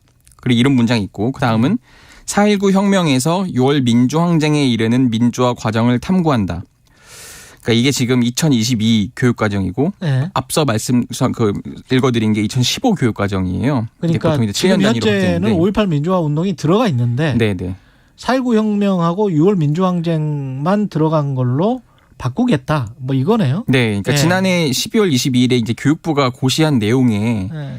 이 내용을 두고 지금 논란이 계속 커지고 있거든요. 그러니까 우리나라에서 민주주의의 이념과 원리를 실현하고자 한 사례라고 하면서 4.19 혁명과 6월 민주항쟁만 예시로 든 셈입니다. 또 고등학교 한국사 2 성취기준 해설도에도 이 4.19 혁명에서 6월 민주항쟁에 이르는 과정 이런 식으로 나와 있습니다. 어떤 배경일까요? 그러니까 교육부가 교육과정을 대강화하겠다면서 이렇게 된 건데요. 예. 이 대강화란 대대적으로 강화하겠다 이런 게 아니라 예.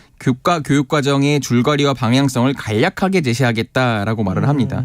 그러니까 논란이 커져서 교육부가 부랴부랴 진화에 나섰는데요. 예. 교육부에서는 5.18 민주화 운동을 비롯해서 제주 4.3 사건이라든지 7.4 남북공동성명 이런 그런 개별적이고 구체적 그리고 역사적 그런 사건 서술은 최소화했다 이렇게 좀 말을 하고 있고요. 예. 그러니까 시작점인 4.19 혁명 그리고 끝나는 점인 6월 민주항쟁 이렇게만 표시를 한 거지 예. 5.18 민주화 운동을 포함해서 그 사이 민주화 과정을 어쨌든 다 교육은 할 거다 이렇게 설명을 했고 또 이제 이주호 사회부총리까지 나와서 5.18 정신을 학생들이 배울 수 있도록 교과용 도서 편찬 준거에 반영할 것이다 이렇게 밝혔습니다. 구체적으로 사건은 가르쳐 줄 것이다. 네네. 예. 정치권을 중심으로는 이게 반발이 좀 있겠습니다. 그렇습니다. 예. 지금 민주당 이재명 대표가 어제 정부가 노골적으로 5.18 민주화운동 지우기에 나섰다 이렇게 밝혔는데요. 절대 용납할 수 없다고 했습니다. 특히 호남권 의원들이 강하게 반발을 했습니다. 그러니까 전남, 광주 지역구를 둔 국회의원 20명이 어제 기자회견을 열었는데요. 예. 아이들이 배우는 교육과정에서 5.18이 삭제된다면 자랑스러운 민주주의 역사는 퇴색하고 국민은 또다시 분열할 것이다. 즉각 철회하라 이렇게 강하게 촉구했습니다. 대통령실은 뭐라 그랬어요? 이게 지금 대통령실은 굉장히 억울함을 표현을 했어요. 이제 교육부랑 그 입장이 비슷한 건데 문재인 정부 때 구성된 연구진이 만든 거다 이렇게 강조를 했거든요. 문재인 정부 때였던 2021년 12월에 구성된 이 역사 교육 과정을 개발한 정책 연구진이 이런 취지에서 사건 서술을 축소한 거다 이렇게 얘기를 했습니다. 그렇군요. 예, 국회 교육위에서 공방이 좀 오갈 것 같네요. 그렇습니다. 이 문제는. 예. 중국인 확진자가 호텔에 원래 격리가 돼야 되는데 도주를 했습니까? 황당한 일이 벌어졌습니다. 예. 인천공항에서 이제 검사를 통해서 확진이 된 40대 중국인 A 씨가 있습니다. 이 A 씨가 임시 재택 격리 시설인 그 영종도의 한 호텔에 일주일간 격리가 돼야 되거든요. 근데 객실 배정을 앞두고 달아난 거예요.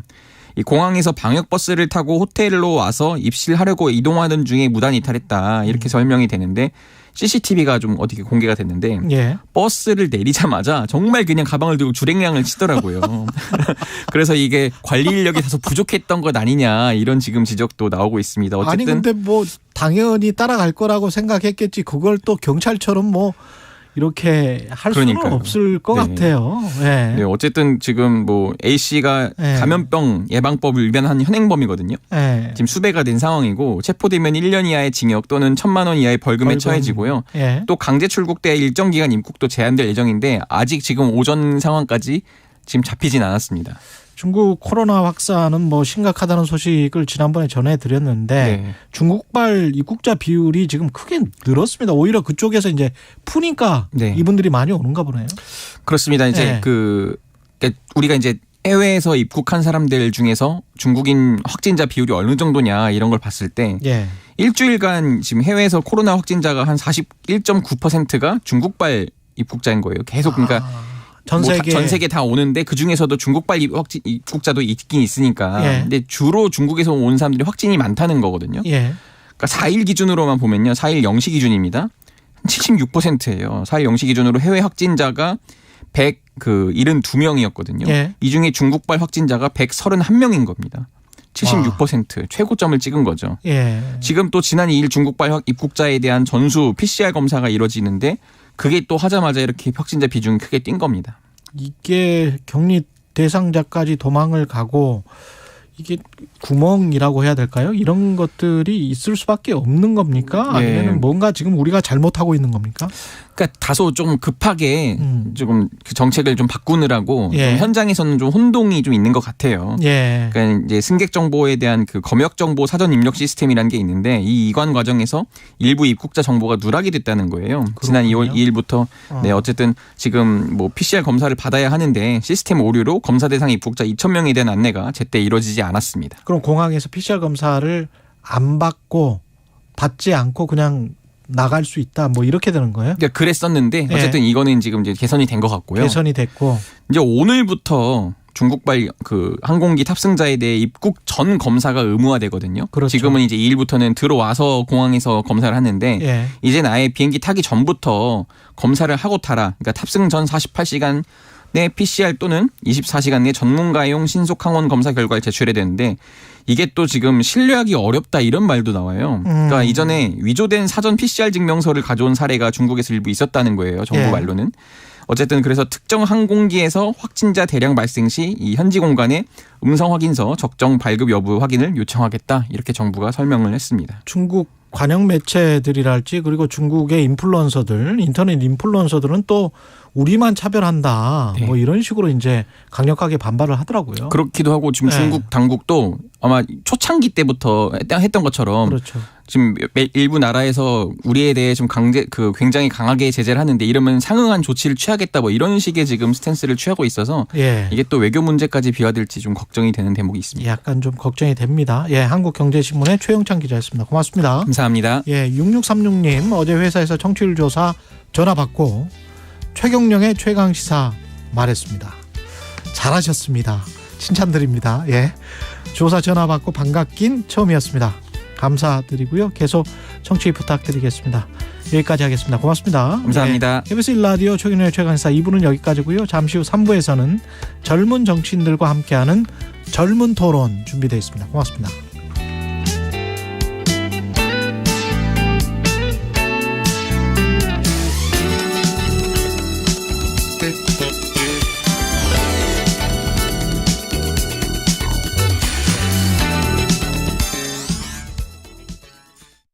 잠시 후 8시 반부터 일부 지역국에서는 해당 지역 방송을 보내드립니다. 손이 시려워 발이 시려워 겨울바람 때문에 아무리 추워도 여러분의 자산은 꽁꽁 얼면 안 되기에 오늘도 홍사원의 경제쇼는 바른 정보만 준비하겠습니다. 오후 4시 5분 홍사원의 경제쇼 꼭 기억해 주세요.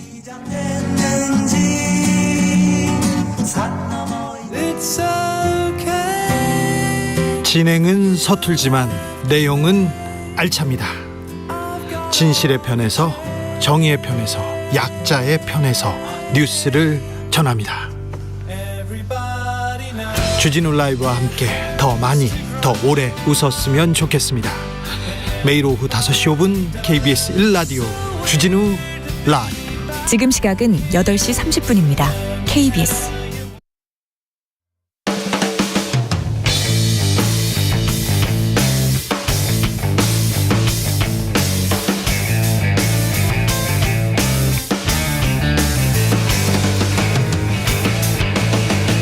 최경영의 최강 시사.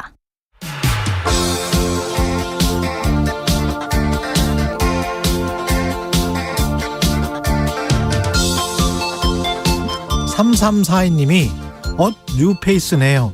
이 훈남들 누구십니까? 이렇게 유튜브로 보시면서 잘생긴 사람들을 먼저 지적을 했습니다. 오늘 이 시간부터 목요일마다 젊은 정치인들과 함께 하는데요. 젊은 토론, 코너 이름이 젊은 토론입니다. 예, 김용태 전 국민의힘 최고위원 나오셨고요. 네, 안녕하십니까. 예, 김용태입니다. 장경태 민주당 최고위원 자리하셨습니다. 안녕하십니까. 네, 안녕하세요. 장경태입니다. 예, 젊은 그대 비지를 그렇게 깔았는데 저 노래는 굉장히 좀 오래됐어요.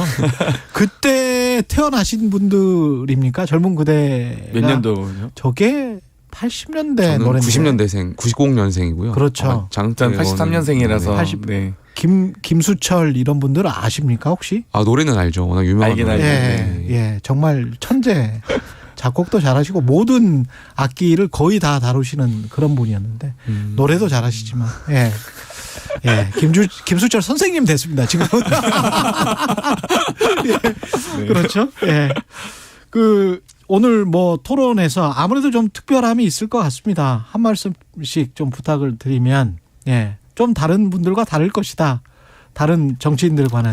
예. 확실히 근데 이제 정치권에 있다 보면 저희도 아무래도 김영태 최고나 저나 이준석 전 대표 등을 보면 이 당의 차이로 느껴지는 이념적 격차도 있지만 당 내에서 또 세대 차이도 있거든요. 있죠. 그렇기 때문에 좀 더 다른 토론이나 다른 대화가 가능하긴 합니다. 그랬으면 좋겠습니다. 예. 그 노래 가사 보면 내일의 희망이 우리를 부른다라는 가사가 있잖아요. 그래서 내일의 희망이 우리를 부른다.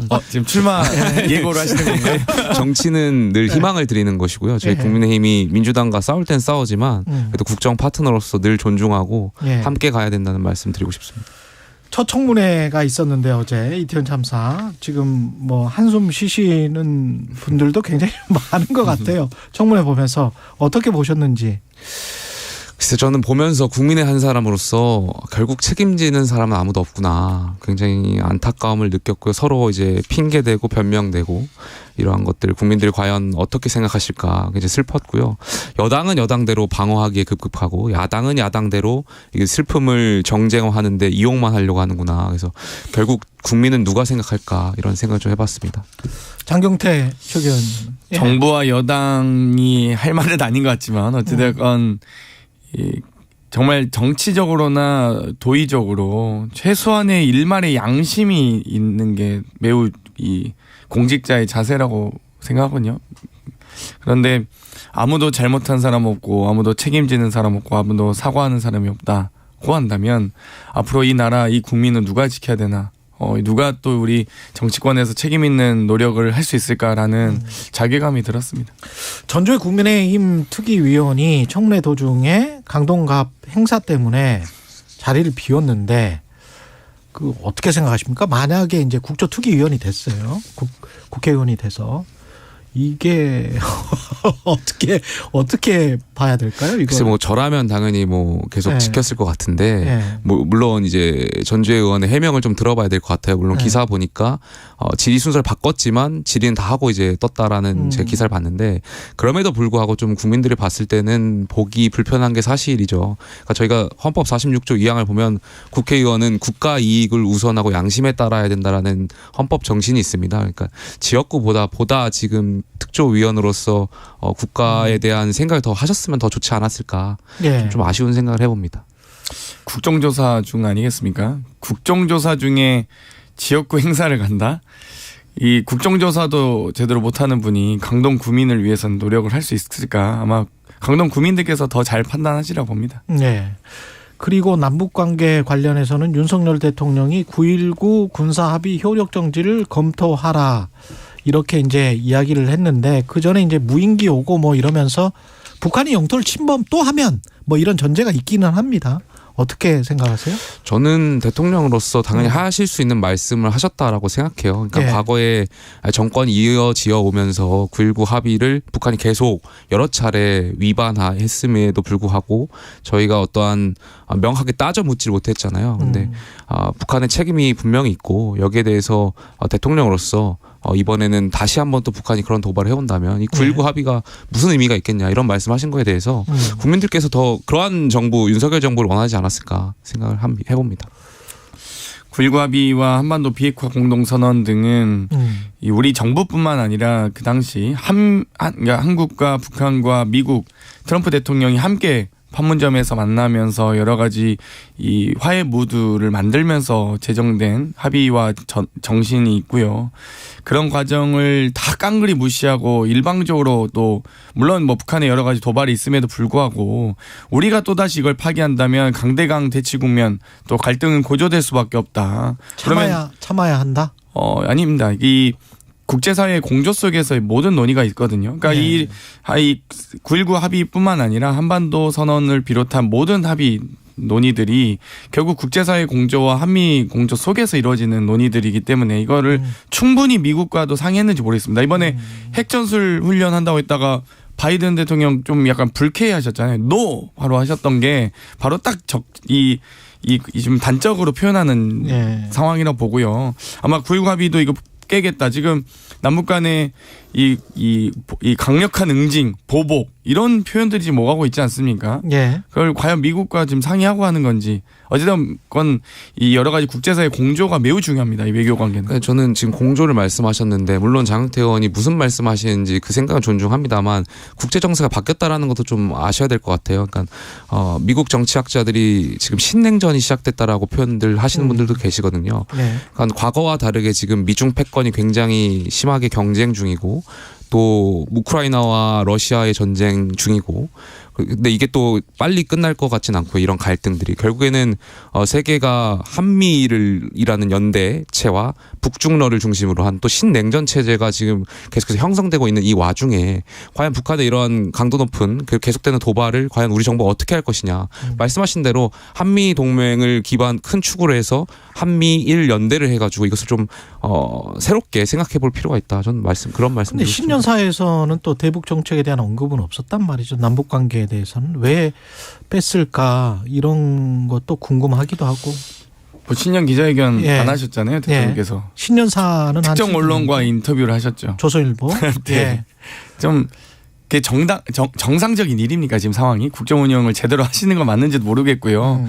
이 대북에 대한 강력한 메시지를 준비하실 수는 있되 신년사에서 왜 빠졌는지 그리고 그 신년 기자회견도 왜 굳이 특정 언론과 하는지 전 도대체 이해를 못하고 있거든요. 이게 결국 그런 거거든요. 그러니까 지금 정확하게 대통령 전용기에서 MBC 내려라고 했을 때부터 저는 이런 이 왜곡된 국정 운영을 보여주고 있다고 생각하는데 마치 이런 겁니다. 대통령 전용기 대통령 게 아니거든요. 국민들과 함께 이 공공 장소라고 볼 수 있는 겁니다. 버스 운전기사가 버스를 운전하면서 뭐 MBC 아파트 주민들 타지 마세요 이렇게 할 수 있습니까? 그러니까 이렇게 이 신년 기자회견 또한 지금 조선일보하고 그러니까 지금 신년사에 대북 메시지 빼면서 조선일보 인터뷰했던 것들을 좀 저는 지적하고 싶은 겁니다. 공공버스는 이 버스 기사의 소유물이 아니죠. 예. 마찬가지입니다. 신년사도 대통령의 신년사는 각 부처에서 모든 대한민국의 올해 한 해 비전과 한 해 이슈, 현안들을 다 국정 철학을 담는 게 신년사고 신년 기자회견이잖아요. 그걸 조선일보랑 해서 전 더 어이가 없었습니다. MBC는 헌법소원을 한 것 같은데, 예, 그 대북 메시지를 왜 뺐을까요? 그리고 조선일보와 인터뷰. 신년사에서 대북 네. 메시지가 언급이 없었지만 그 당일날 1월 1일 제가 알기로 국가위기관리센터에서 직접 방문하셔가지고 북한에 대한 메시지를 내셨던 걸로 알고 있어요. 그래서 예. 그걸로 좀 무슨 메시지인지 기억하세요? 확실한 저희 안보 체계를 구축하겠다라는 말씀하셨는데 보복 응징 그 발언 하셨죠. 예. 저는 사실 이 부분이 뭐 장기태 의원님 웃으실 수 있는데 예. 많은 국민들께서 지난 정부에서 아쉬웠던 부분이잖아요. 그러니까 북한의 어떤 도발에도 불구하고 어떤 저희 남북 공동 평화 연락소가 폭파돼도 제가 아무 말도 못하고 예. 저희 공무원이 북한에 피살 때도 아무 말도 못했던 정부였는데 아마 그러한 정부, 그러니까 윤석열 정부에게 국민들이 원하는 바는 강력하게 북한의 어떤 도발에 대해서 응징하고 보복하고 우리가 당하고만 있지 않겠다. 그리고 그런 의지를 피력할 수 있는 정부를 국민들께서 원하셨던 것 아닌가 그런 생각이 우리 듭니다. 마음이 다중적인 것 같아요. 저도 그런데 뭐 그렇게 뭐 중국에 대해서도 그렇고 북한에 대해서도 그렇고 뭐 할 말을 하는 정부였으면 좋겠다라는 뭐 이런 마음이 들다가도 또 너무 뭐 전쟁의 분위기가 가면 아유 전쟁은 안 일어나야지 이런 게 이제 일반적인 국민들 마음인 것 같거든요. 그래서 이거를 그 스탠스 조절하는 거, 그다음에 이제 대통령이 직접 나서서 말하는 것, 이거는 이게 맞을까 그런 생각은 좀 있어요. 국방장관이랄지 뭐 북한도 김여정이 주로 이야기를 하지 김정은은 상당히 과묵한 편이잖아요. 그런 거를 생각해 보면 국군 통수권자가 직접 나와서 좀 센 발언을 하는 거는 나중에 이제 걷어들여야 될 때가 분명히 있을 거거든요. 저는 무슨 말씀인지 네. 이해하고 그 과거에 문재인 정권이 내세웠던 대북 메시지라든지 아니면 네. 남북 간의 평화, 대화, 싸울 때도 당연히 대화가 필요하고 그렇죠. 종전선언, 궁극적으로 종전선언도 필요하겠죠. 뭐 네. 그러한 의미 다 존중하겠습니다만 과거 정부가 보여줬던 그런 것이 결국에는 잘 안 됐고 위장평화시였고 안보 불안이 이어져 왔잖아요. 네. 이제는 국민들께서 한번 바꿔보자, 이런 대북 기조를 한번 바꿔보자라는 좀 그런 컨센서스가 있었던 걸로 저는 생각하고요. 그래서 윤석열 정부를 전 뽑아주셨다라고 생각합니다. 네.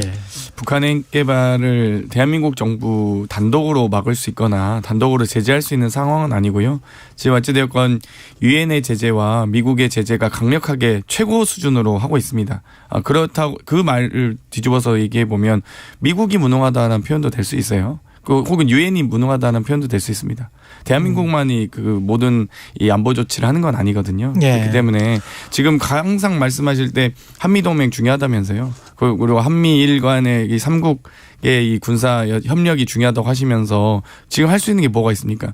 이미 15년 전에 폐기된 비핵개방 3천 이상의 아이디어가 안 나오고 있잖아요. 그러니까 그때랑 지금 아까도 말씀드렸지만 국제 정세가 굉장히 다르게 흘러가고 있다는 거, 다시 네. 신냉전 체제로 가고 있다라는 것도 좀 인지하시고 말씀해 주시면 좋겠습니다. 원래 다음 문제로 좀 넘어가죠. 예. 그 민주당 이야기도 좀 해야 되니까 신년 인사회 관련해서 이제 윤석열 대통령입니까? 아니면 행안부의 메일입니까? 행안부에서 메일을 행안부의 메일입니까? 행안부의 메일로 이제 초청을 했는데 불참을 했고 관련해서 이제 그 이후에 또 정치권이 그래도 참석해야 되지 않느냐, 아니면 그렇게 메일을 보냈는데 누가 참석을 하느냐, 뭐 이렇게 되는 것 같아요. 물론 네. 뭐 야당 대표니까 물론 그분을 향한 사법 리스크를 떠나서 야당 대표다 보니까 그에 대한 존중으로 정무수석이나 이런 분들 전화하셔가지고 네. 좀 조율했으면 더 좋지 않았을까라는 생각하지만 네. 그럼에도 불구하고 거기를 그런 성의 문제를 지적하면서 참석하지 않는 거는 굉장히 야당 대표가 좀스러운 거 아니겠어요? 저는 좀스럽다라고 생각돼요. 왜냐하면 이정미 정의당 대표 참석하셨잖아요. 네. 그러니까 그것은 저는 여기서 토론할 이런 논쟁거리라고 생각하지 않아요. 그러니까 이재명 대표의 어떤 인성이나 이런 부분을 보여주는 거라고 생각돼서 저는 대통령실이 좀스럽다고 생각하는데요. 예를 들면 친구들하고 아주 친한 친구하고 약속 잡을 때도 이메일로 약속 잡습니까?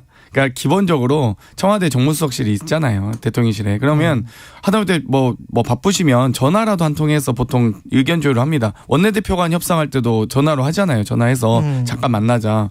뭐 만나지 않더라도 전화로라도 이날 이렇게 초청을 해야 될 것 같다. 그럼 일정이 어떻게 되시냐 알려주시거든요. 근데 행안부에서 저희 당 대표 이메일로 이 띡 보내가지고 그것도 2시에 왔어요. 그리고 6시까지 답변을 달라는 거예요. 하루 당일에. 그럼 저희도 논의하고 일정이랑 조율하고 일정팀에도 보고하고 해야 되는 절차가 있는데 당일날 2시에 보내놓고 6시에 답변을 달라는 거예요. 그래서 친구들하고도 이메일로 약속 잡으세요? 친구들하고도 당일에 6시까지 알려줘 이렇게 하진 않잖아요.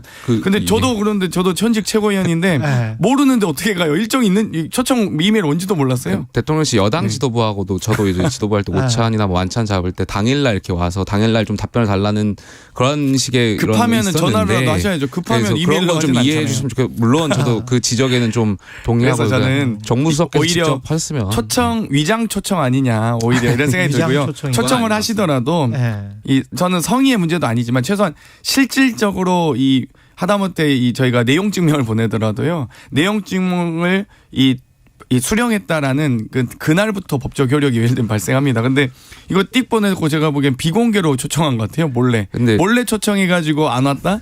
이건 정말 너무. 근데 국민들이 봤을 때 여기에 대해서 이렇게 성의 문제 지적하면서 참석 안 한 야당 대표의 봤을 때 국민들께서 뭐라고 생각하시겠어요? 성의 문제가 아니고 물론 대통령실의 그러한 어떠한 그런 성의 문제도 국민들께서 지적하시겠지만 저는 이렇게 참석 안 한 이재명 대표한테도 굉장히 좀스럽다고 만나고 생각하실 것 싶지 같아요. 않은 마음이 여기서 엿보인다는 거예요. 그러니까 저는 이 대표께서 그러니까 그 대통령께서 이재명 대표를 만나는데 쫄지 마시고 눈썹을 붙이고 오셔도 되고 손바닥에 왕자를 쓰고 오셔도 되니까 부디 좀 마음을 열고 만나러 오셨으면 좋겠어요. 저는 야당 대표 만나는 게 그렇게 무섭습니까? 뭐 이메일로 조용히 보내가지고 올까 말까 조마조마하지 마시고 전화 한 통 하십시오. 그 대통령실에 근무하는 정무수석님이나 이진복 수석이나 정무비서관들 많으시잖아요. 행정관들 많으시잖아요. 제 전화 한 통 하시면 됩니다.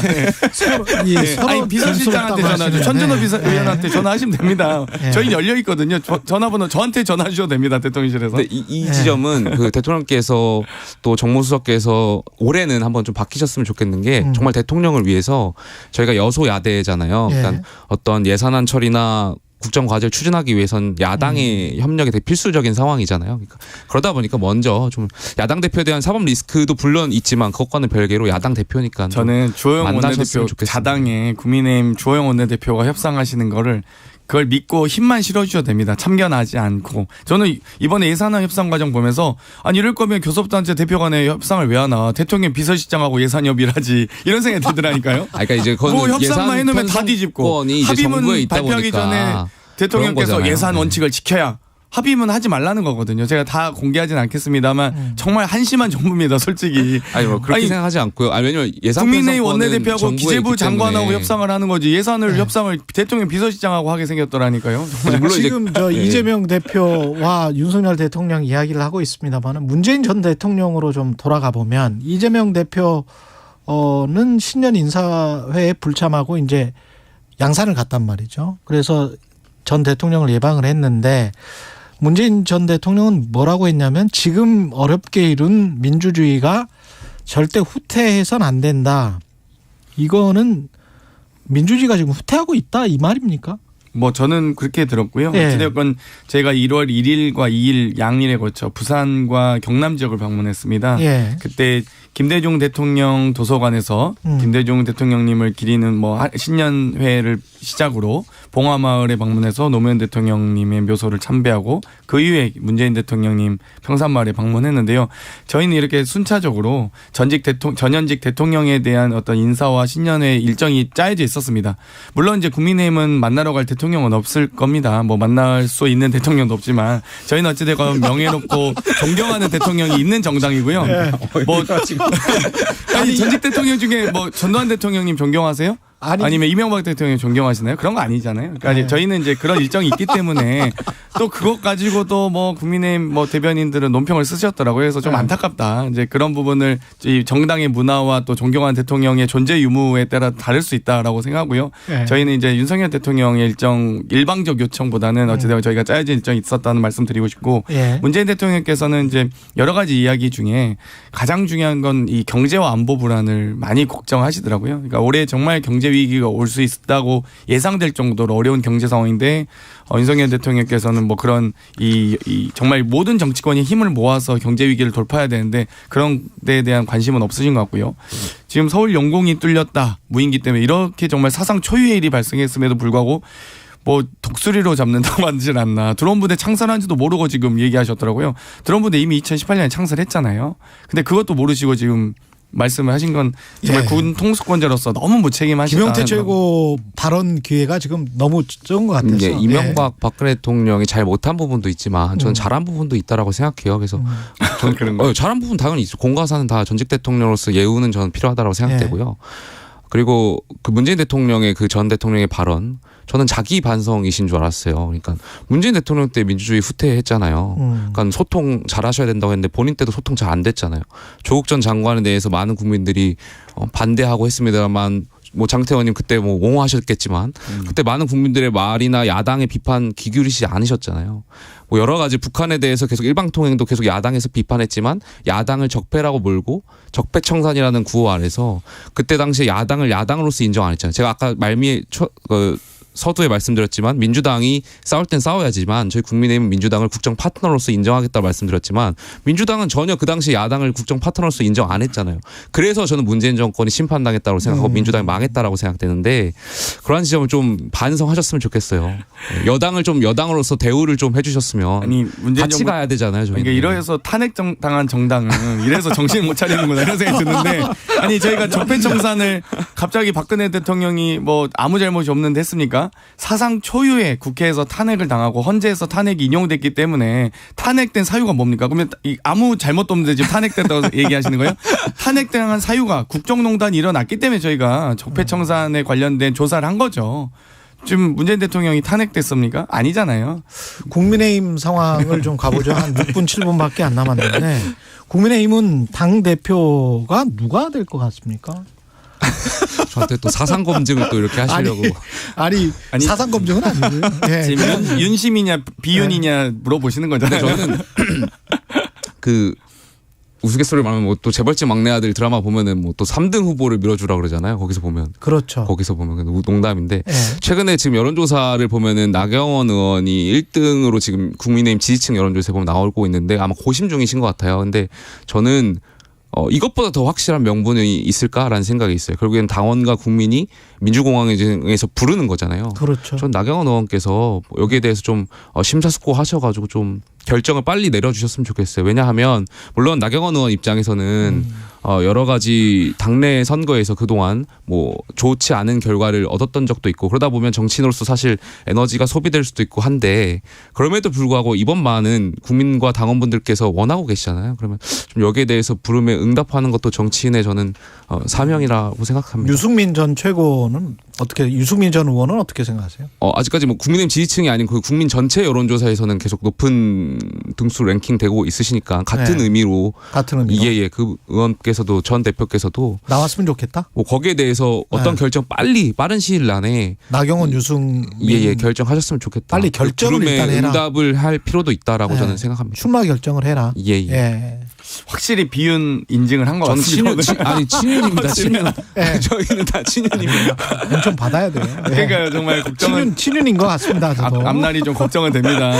이번에 그 여러 이 조직위원장 이준석 대표 체제 때 했던 분들 다 날리고 지금 다 검사로 꽂으셨잖아요. 인천 미추홀 검사 출신, 그다음에 청주 서원 검사 출신, 과천 의왕 검사 출신.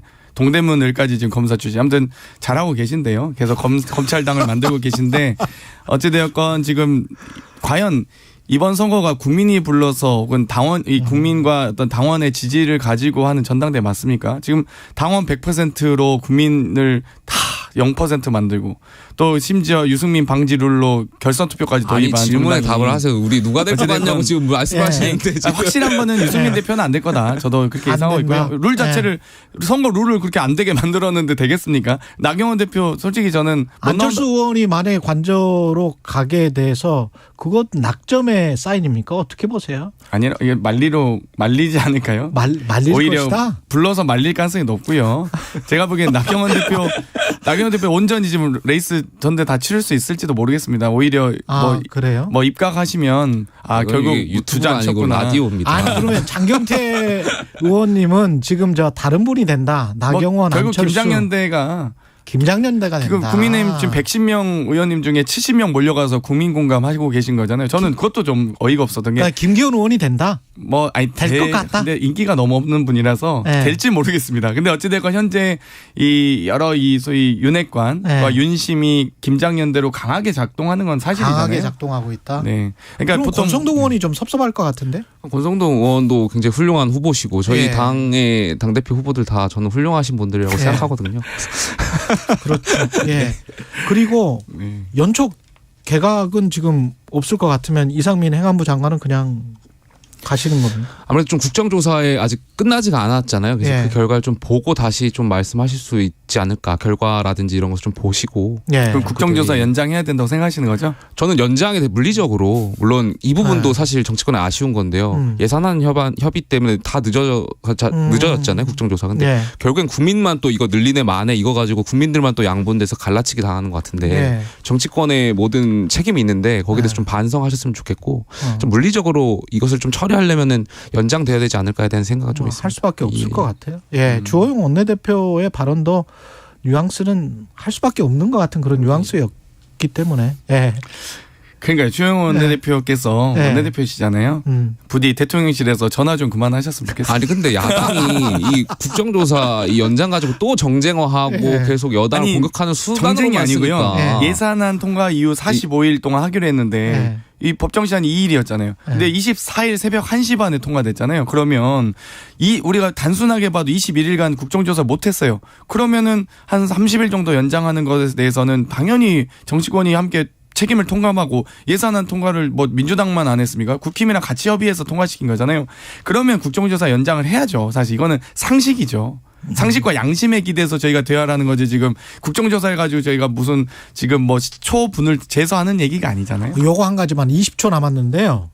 왜냐하면 이거 이상민 탄핵과 관련돼서 장경태 최고위원께는 어떻게 생각하세요? 장경태 최고위원은 아까 조홍천 의원은 탄핵해봐야 헌재에서 안 될 것 같은데 그런 이야기를 하셨는데. 글쎄요, 저는 탄핵을 원래 처음에 주장했었고요. 지도부회 때도 저는 해임 건의안 해봐야 지금 세요. 대통령께서 별로 지금 국회와 정치를 하실 분이 아니라서 전혀 대화가 안 되는 분이라서 해임 건의안 해봐야 말 그대로 국회가 이 150명 이상의 입법권을 활용해서 해임 건의를 드리는 거거든요. 근데 무시하시잖아요. 입법을 무시하시는 분인데 국민을 무시 안 하시겠습니까? 김영태 전 국민의힘 최고위원 그리고 장경태 민주당 최고위원이었습니다. 고맙습니다. 감사합니다. 6908님 같은 땅에서 같은 세대로 살면서 여야 정치인들의 생각은 왜 이렇게 다른지 아이러니합니다. 아닌 것은 아니다라고 말할 수 있는 정치인이 되길 바랍니다. 커피 쿠폰 당첨자들 최경영의 최강시사 홈페이지에서 꼭 확인하시기 바라고요. 1월 5일 목요일 내일은 금요일이네요. KBS 1라디오 최경영의 최강시사였습니다. 고맙습니다.